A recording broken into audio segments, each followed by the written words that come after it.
molécule d'imagerie pour la chirurgie du cancer. Alors, d'après vous, en quoi ça consiste? Eh bien, prenons ensemble la route de mes recherches pour le découvrir. Tout d'abord, il faut savoir que la chirurgie est l'un des moyens les plus utilisés pour traiter le cancer. Il s'agit de retirer la tumeur par opération. Mais qui dit chirurgie dit besoin de différencier le tissu tumoral du tissu sain. En effet, le chirurgien a bien besoin de visualiser la tumeur pour pouvoir l'enlever. Pour ça, il a donc besoin d'outils.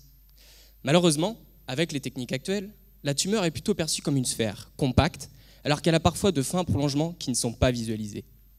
À cause de ça, le chirurgien est obligé d'enlever beaucoup de tissus sains pour être sûr d'enlever toute la tumeur. Et ça, c'est problématique.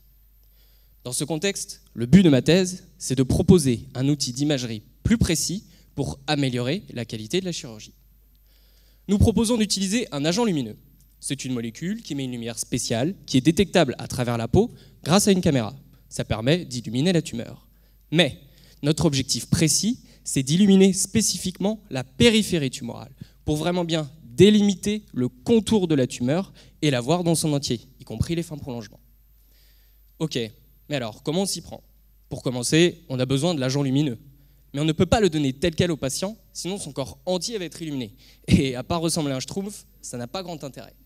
Non, il va falloir transporter, véhiculer l'agent lumineux jusqu'à la périphérie tumorale. On va devoir en quelque sorte lui fournir des coordonnées GPS. Pour cela, on va tirer profit des différences qu'il existe entre les tumeurs et les tissus sains. En effet, il existe certaines protéines que les tumeurs possèdent en grande quantité, alors que les tissus sains les ont peu ou pas du tout. Ces protéines peuvent s'apparenter à des serrures. Et nous fabriquons les clés qui correspondent spécifiquement à ces serrures.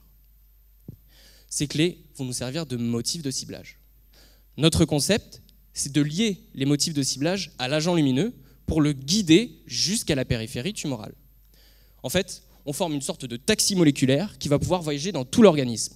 Au niveau du tissu sain, il passera son chemin. Au niveau de la périphérie tumorale, les protéines vont reconnaître, les motifs de ciblage vont reconnaître les protéines et s'y fixer.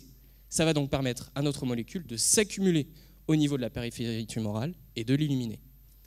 Bon, alors en pratique, on est obligé de séparer l'agent lumineux du motif de ciblage.